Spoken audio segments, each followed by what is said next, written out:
Oke, Assalamualaikum warahmatullahi wabarakatuh. Selamat sore semuanya. Kembali lagi bersama saya Julian Syah dalam channel Rahasia Bangkit. Salam sukses, salam sehat buat kita semua. Oke, setelah kemarin di video sebelumnya membahas tentang meraih sukses sejati, apa itu sukses, prinsip-prinsip sukses itu apa aja yang harus dimiliki setiap individu. Kali ini saya akan sharing, berbagi ilmu tentang manajemen diri. Karena manajemen diri ini juga ada kaitannya dengan kesuksesan kita. Tapi kita itu harus mengetahui, kita sebelumnya kita harus mengetahui apa itu manajemen diri. Oke, sebelum saya lanjutkan, tolong untuk di komen dulu nanti, atau misal ada saran-saran sebaiknya bikin video motivasi tentang apa, boleh feel free aja to chat. Oke, manajemen diri atau manajemen pribadi. Apa sih yang dimaksud manajemen diri itu? Manajemen diri seperti istilahnya ya, berarti seni untuk mengatur diri kita sendiri. Seni untuk menjadi pemimpin bagi diri kita sendiri. Tujuannya agar kita menjadi individu yang lebih baik dari sebelumnya. Nah, selain memperbaiki kualitas diri, bagaimana cara untuk menyikapi atau menghadapi krisis yang ada dalam diri kita? Entah itu krisis kepercayaan, krisis identitas diri yang hilang, stres, dan segalanya. Manajemen diri itu penting karena berkaitan dengan kehidupan kita sebagai makhluk sosial ataupun sebagai individu secara umum gitu. Jadi apa aja yang harus kita tahu dan harus kita lakukan untuk memanajemen diri kita menjadi pribadi yang berkualitas dan memiliki potensi dengan kuantitas yang juga berkualitas. Yang pertama, seperti yang sudah banyak didengar oleh kalian ya, ada istilah PDCA, Plan, Do, Check, Action. Plan, Do, Check, Action. Plan itu berarti perencanaan. Seperti yang sudah kemarin saya bahas, dalam hidup kita itu harus memulai suatu perencanaan. Kita gagal merencanakan, berarti kita merencanakan untuk gagal. Makanya perencanaan di awal itu sangat penting untuk dilakukan. Kita harus benar-benar mengetahui detail-detail setiap kelebihan dan kekurangan kita. Yang kedua itu do, melakukan, melaksanakan. Jadi kita itu setelah merencanakan harus ada tindakan nyata dari kita. Lakukanlah setiap detail perencanaan yang telah kita buat sebelumnya. Setelah do, pastinya kita harus mengevaluasi. Lah dalam evaluasi ini kita tuh harus mengecek, cek apa aja yang sudah berhasil atau yang belum berhasil kita lakukan. Apa aja yang harus dikurangin dan apa aja yang harus ditingkatkan dari kinerja kita. Setelah itu act itu mengkoreksi secara keseluruhan, evaluasi dari apa yang sudah kita rencanakan, apa yang sudah kita lakukan. Jika dalam hasil evaluasi kita masih banyak kekurangan, faktor keberhasilannya itu masih kecil, kita tuh harus mengetahui di mana letak kesalahan kita, apa yang harus kita perbaikin, apa yang harus kita ubah, baik itu cara pandang kita, pola pikir, ataupun hubungan kita dengan orang lain. Karena semua itu dalam satu siklus gitu. Kita tidak bisa hidup sendiri, kita tidak bisa sukses sendiri tanpa faktor pendorong. Lah faktor pendorong itu bisa dari lingkungan di sekitar kita, bisa dari pergaulan kita sehari-hari, bisa dari orang-orang yang terus berinteraksi sama kita. Itu seperti apa? Oke, kita bahas satu-satu. Yang pertama plan ya, tadi perencanaan. Bagaimana cara untuk mencapai tujuan? Bagaimana kita itu harus memulai untuk merencanakan. Yang poin pentingnya adalah di sini tentukan dulu tujuanmu. Kamu ingin seperti apa? Kamu ingin menjadi pribadi yang seperti apa? Ingin memperoleh kesuksesan yang kayak gimana? Itu harus detail, harus spesifik dan jelas. Contohnya kan setiap orang kesuksesan bisa diartikan dengan memiliki penghasilan yang besar, memiliki tabungan deposit atau investasi yang bermiliar-miliar gitu kan. Itu harus spesifik. Contohnya, misal saya ingin sukses. Iya, sukses di bidang apa? Bisa di bidang pekerjaannya sebagai seorang karyawan, bisa di bidang investasinya, bisa di bidang akademiknya, apapun itu. Jadi harus spesifik, harus dideskripsikan. Misalnya saya ingin kaya, indikator keberhasilan kaya itu seperti apa? Indikator keberhasilan kaya, idealis kalian itu seperti apa? Contohnya harus memiliki penghasilan sebulan 10 juta mungkin, terus harus memiliki bisnis bidang kuliner mungkin, harus memiliki berapa cabang outlet. Itu harus spesifik. Karena dengan spesifik itu kita pasti bakal tahu nih bagaimana cara untuk menggrab itu semua. Kalau tidak spesifik, kita bakal apa ya? Tidak fokus, tidak bakal mengerucut. Kita bakal berpikirnya itu terlalu luas kemana-mana, sehingga itu akan mempengaruhi juga terhadap kinerja kita nantinya kan. Setelah menentukan tujuan, yang kedua tadi mendeskripsikan tujuan, dan yang paling penting itu juga kalian harus menentukan indikator keberhasilan pribadi. Indikator keberhasilannya itu seperti apa yang kalian inginkan. Dan yang terakhir, ini boleh opsional sih, kalian lebih baiknya kalian mempunyai sosok mentor gitu. Tujuannya untuk sharing gitu, meminta pendapat dari orang tersebut, meminta pendapat tentang cara pandang kalian, apa yang harus kalian kerjakan ke depannya terkait untuk merealisasikan apapun yang kalian rencanakan untuk mencapai tujuan hidup yang berkualitas. Biasanya sih kita bisa minta tolong orang yang sudah profesional ataupun teman sejawat kita yang lebih sukses duluan, tapi kalian jangan minder karena semua itu pasti ada masanya, termasuk juga kesuksesan. Nah, penting sekali kita memiliki sesosok teman yang seperti itu ya dalam hubungan pertemanan, karena mereka itu yang bakal mengkoreksi kita. Mereka itu yang bakal memberi masukan-masukan yang bernilai positif dalam hidup kita, dalam cara pandang kita, dalam langkah apa yang harus kita ambil dan kita tentukan. Jangan sampai salah langkah.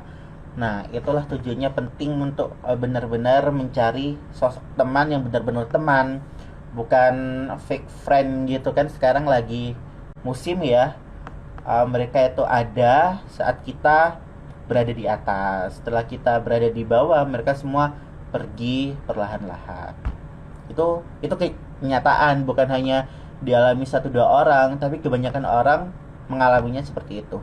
Oke, kembali lagi ke topik yang tadi sudah kita bahas kan, perencanaan, plan. Perencanaan kalian itu harus bagus. Jangan sampai kalau perencanaan kalian itu gagal, itu sama aja kalian merencanakan kegagalan. Yang kedua itu plan do melakukan. Kalian tuh harus semangat gitu, harus memiliki keberanian untuk melakukan apapun yang kalian inginkan. Jangan terfokus pada nanti kayak gimana ya penilaian orang nanti ke kita, ke aku nanti kayak gimana. Kalau soalnya prinsipnya simpel sih, kalian hidup, kalian makan itu nggak dari orang lain. Orang lain nggak mungkin memberi kalian makan, orang lain nggak mungkin memberi kalian uang. Tapi kalian tuh hidup ya dari kerja keras kalian sendiri. Kalian hidup dari apa yang kalian lakukan, apa yang kalian kerjakan. Kalian harus mencari suatu karya, kalian harus bekerja gitu agar bisa hidup. Jadi kalau hidup kalian 24 jam digunakan untuk terus memikirkan orang lain, itu akan menghambat kinerja kalian gitu loh. Jadi kalian ya lakukan aja, lakukan apa yang sudah kalian rencanakan sesuai perencanaan yang telah kalian buat gitu. Caranya kayak gimana untuk melakukan? Yang pertama, kalian itu harus tahu analisis situasi. Kalian tuh harus bisa membaca situasi sekitar, membaca lingkungan sekitar. Contohnya, simpelnya seperti ini. Misal kalian merencanakan untuk menjadi seorang pebisnis di bidang kuliner kan, itu kalian merencanakan dan kerjakan. Nah, sebelum pekerjaan kalian itu harus menganalisis situasi. Kira-kira market buat produk kalian itu yang bagus di mana? Targetnya orang yang kelasnya itu apa aja? Umurnya itu berapa? Itu yang harus kalian pikirkan. Dan yang paling viral atau yang paling apa ya, yang paling ngetrend saat ini tuh kuliner jenis apa, kayak gitu. Kalian harus mampu membaca situasi dan lingkungan sekitar. Kalau misal kalian memproduksi sesuatu yang itu biasa aja, yang banyak orang temuin dan udah jadul banget produk itu, ya susah untuk booming. Tapi kalau kalian pintar membaca situasi, kalian pasti bisa berhasil gitu. Itu salah satu contohnya kalau di bidang bisnis kuliner ya. Yang kedua, setelah kalian menganalisis situasi dan lingkungan sekitar, susun ini alternatifnya, cara pencapaiannya tuh kayak gimana, strateginya tuh seperti apa. Nah, dalam menyusun strategi ini, kreativitas dan inovasi kalian yang emang diperlukan gitu. Nah, kreativitas dan inovasi itu muncul karena adanya manajemen diri yang baik, seperti rajin membaca buku, dan yang terutama itu pengalaman. Kalau hidup kalian itu siklusnya kayak uh, elektrokardiogram itu ya, naik turun naik turun. Nah, itu bagus itu. Pengalamannya kan banyak, ada yang di titik naik, di titik turun. Itu bagus sekali dijadikan pengalaman untuk menyusun alternatif-alternatif atau strategi apa aja yang harus dipikirkan. Nah, selain itu, selain mencari strategi, menyusun rencana, yang ketiga itu uh, plan, do, check. Cek. Kalian tuh harus mengecek setiap kali apa yang kalian kerjakan, apa yang kalian lakukan. Jangan hanya asal bertindak tanpa adanya perhitungan yang jelas, tanpa adanya evaluasi yang terus-menerus dilakukan, karena hasilnya akan beda. Eh, ada saya pengalaman pribadi, saya punya teman, dia itu ahli banget di bidang uh, perdagangan, jual beli gitu. Dia apa ya, bisnisnya itu di bidang kuliner. Nah, tapi dia itu yang saya pantau, dia tuh hanya jalan aja. Ya jalan kayak ngegas saja, tanpa adanya perencanaan yang jelas, tanpa adanya perhitungan yang ada, dan tidak membaca situasi atau lingkungan secara keseluruhan. Jadi pokoknya asal gerak aja. Nah, ujung-ujungnya apa? Ujung-ujungnya mereka bakal tertindas gitu. Akhirnya bisnis kulinernya lama kelamaan omsetnya turun merosot, dan ada ditip ada kejebak penipuan gitu sih. Nah, itu salah satu contohnya kalau asal gerak tanpa adanya evaluasi dari apa yang sudah dikerjakan. Beda kalau misal kita mengevaluasi setiap tindakan kita, itu hasilnya akan beda. Karena setiap evaluasi kita bakal mengetahui nih, apa aja yang kurang dalam diri kita, apa aja yang harus diperbaikin dalam diri kita, dan apa aja yang harus dikurangin dalam tindakan kita. Nah, setelah mengevaluasi diri, kita itu harus mempunyai, dalam evaluasi itu harus memiliki target keberhasilan. Seperti perencanaan tadi kan ada indikator keberhasilannya. Nah, target keberhasilan kalian setelah apa yang kalian lakukan sudah berapa persen nih? Kalian harus pinter hitung-hitungan. Kalau misal masih jauh dari target keberhasilan yang kalian tentukan, nah kalian tuh harus cari ide, strategi apa yang harus dilakukan. gitu yang harus dicapai gitu. Strategi apa yang kira-kira bagus untuk mendongkrak agar pencapaian kalian itu target ke faktor keberhasilannya bisa 100%. Emang tidak mudah, semua butuh proses dan butuh dukungan gitu, baik dari motivasi diri pribadi maupun orang lain. Tapi semua itu yang harus kita lalui ya, emang step by stepnya tuh harus kita jaga. Step by stepnya tuh harus lurus sesuai koridor kita, jangan melenceng kemana-mana, harus fokus dalam satu tujuan. Setelah evaluasi,